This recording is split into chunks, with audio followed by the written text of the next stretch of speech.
Kalau saya lahir di Brasil, Katolik saya, percaya saya. Kita ini kan Islamnya karena warisan. Lalu, apakah sebelum lahir kita diberi tawaran oleh Allah? Kamu mau lahir dari orang tua beragama apa? Kamu mau lahir di mana? Nggak ada. Semua ini adalah takdir-takdir kelahiran kita. Lalu, dengan takdir kelahiran kita yang dengan kemudian warisan agama yang berbeda-beda ini, apakah Allah akan menjerumuskan kita? Saya ditanya di Poso. Kalau begitu, Cak Islah ini mengatakan semua agama benar. Tidak. Menurut saya, agama saya yang paling benar adalah Islam. Tapi menurut orang Kristen jangan salah. Menurut orang Kristen ya agama mereka yang paling benar. Inilah konsep-konsep keyakinan yang dikatakan oleh Habib Ali Al-Jufri. Konsep-konsep dalam berkeyakinan yang dikatakan oleh Syekh Usama Said Al-Azhari. Humanity before religiosity yang dimaksud Habib Ali Al-Jufri itu bahwa bagaimanapun ini adalah konsep kemanusiaan yang kemudian harus kita kuasai sebelum kita menguasai keagamaan. Konsep-konsep kelahiran ini loh. Lalu untuk apa kita yang berbeda kelahiran, berbeda bangsa, yang kemudian dicetak dengan agama masing-masing, lalu kita harus membenci perbedaan itu. Inilah kemudian yang harus kita emban itu. Kita makanya dituntut untuk menjadi Islam yang wasati. Kita berada di garis tengah, tidak ke kiri, tidak ke kanan. Makanya kita itu kemudian dituntut untuk melakukan kepatuhan terhadap konsep-konsep bernegara di luar konsep-konsep dalam beragama. Karena bagaimanapun, ini saya paling kesal sama Felix Yao. Jujur aja, saya tunggu satu forum nggak ketemu. Ketemunya sama Ismail Santo yang cuma manggut aja. Kemarin di TV One itu. Saya udah incer. Karena tadinya Felix, ternyata diganti oleh Ismail. Saya tuh ngincer. Tidak ada dalilnya dalam Islam itu membela tanah air. Ini ajaran dari mana? Dia nggak tahu bahwa korban perang Uhud itu namanya Mukhairik, orang Yahudi. Kalau itu perang agama, Nabi nggak mungkin ngajak orang beragama lain.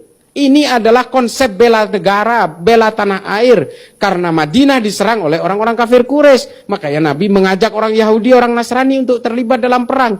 Dan salah satu syuhadanya itu adalah Mukhairik dari Bani Qainuqa. Hingga akhirnya hartanya diwariskan ke Nabi. Nabi membuat harta warisan dari Mukhairik sebagai modal awal Baitul Mal pertama di Madinah. Jadi Baitul Mal kita ini dimodali orang Yahudi, bos. Ini adalah konsep-konsep kehidupan di Madinah yang oleh Nabi diadaptasi pada saat itu. Nah, ini ajaran Felix Yao yang mengatakan tidak ada dalilnya. Ini dari mana? Ini yang pengen saya iniin. Khilafah itu yang disebutkan oleh Hizbut Tahrir yang kantor pusatnya di London, di dekat King College itu, dibiayai oleh orang-orang barat itu supaya kita betul-betul mabuk terhipnotis oleh kepentingan-kepentingan politik. Ini sudah bertahun-tahun terjadi. Sehingga orang Islam lupa terhadap leluhur-leluhurnya yang lebih mementingkan ilmu pengetahuan. Dan hari ini kita dihadapkan oleh algoritma digital dan kita ketinggalan. Elon Musk itu sudah mau ke angkasa, mau ke bulan, mau ke Mars segala macam. Kita masih sibuk dengan urusan bacaan sholat, bacaan niat untuk masuk ke kamar kecil. Ya Allah, udahlah. Selesaikan itu. Belum soal nama. Kalau Wisnu ini kafir, nama yang Sri harus ganti. Wayang diharamkan. Aduh, ini apa-apaan sih? Kita ini kok seolah-olah ingin dicabut akar budaya kita ini dari kebangsaan kita.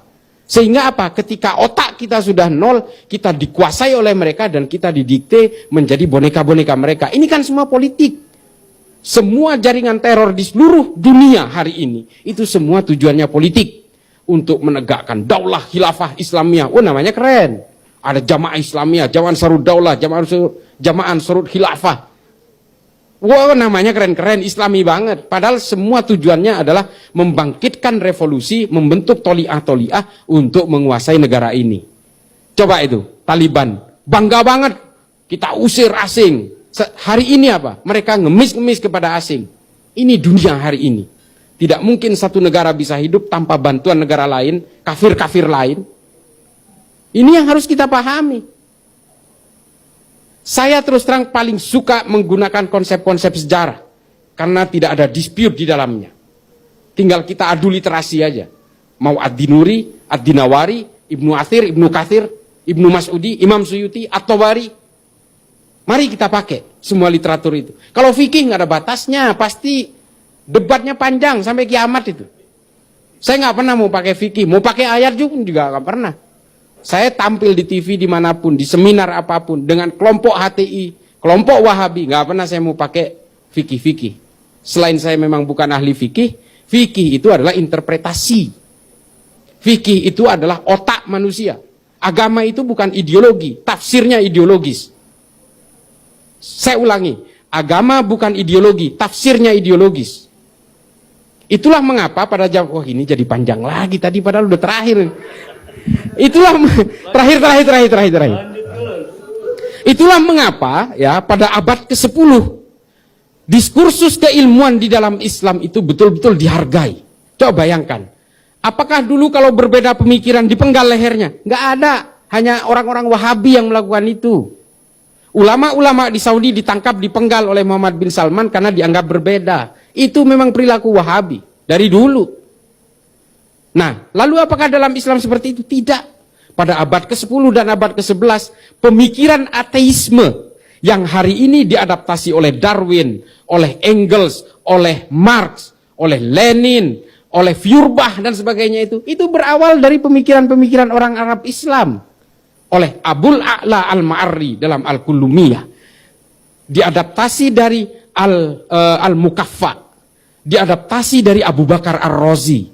Ini adalah orang-orang Islam yang kemudian membuat pemikiran-pemikiran ateis pada abad 10 dan abad ke-11. 300 tahun setelah Nabi, pemikiran ateisme ini sudah muncul di dalam Islam. Dan ini diadaptasi oleh orang-orang Eropa yang memunculkan ateisme yang kita kenal hari ini.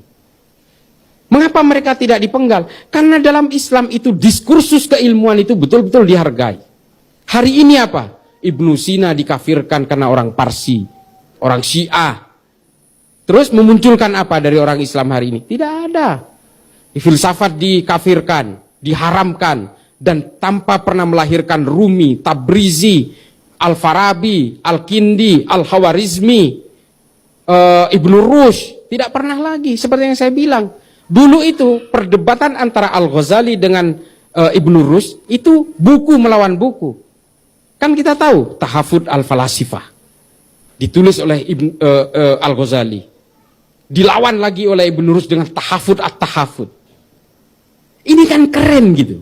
Karena keilmuan. Kita enggak hari ini. Yang namanya partai berbasis Islam tiba-tiba sibuk dengan menyerang pemerintah urusan minyak goreng dan sebagainya. Ya kita tahu ini kelangkaan minyak goreng. Ya ini harus kita kritik. Mendaknya kayak apa dan sebagainya. Bukan kemudian mencari-cari kesalahan orang. Ini yang tidak boleh lagi kita terjebak di dalam politik-politik praktis, pragmatisme politik dan sebagainya. Keilmuan di dalam Islam itu sudah hilang sama sekali. Hari ini kalau terjadi perbedaan yang ada kita dipenggal, diancam dibunuh, digantung, dibakar dan sebagainya. Takbir. Wah. Takbir itu begini loh. Konsep menyuarakan takbir itu bukan hanya mengatakan Allah Maha Besar. Itu kan sebenarnya penterjemahannya adalah betapa kecilnya kita. Ini enggak mengucapkan takbir, mengatakan Allah Maha Besar, tapi mengatakan dirinya juga besar dengan kesombongannya. Itu yang terjadi. Mencaci maki orang, takbir. Mengancam orang, takbir.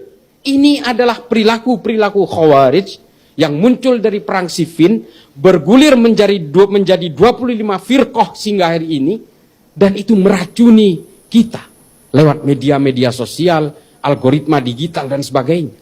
Kalau kita masuk Instagram, kita masuk ke Telegram, habis kita. Nggak ada orang NU yang berjuang. Salah satunya GMNU di Instagram. Saya itu ancamannya luar biasa.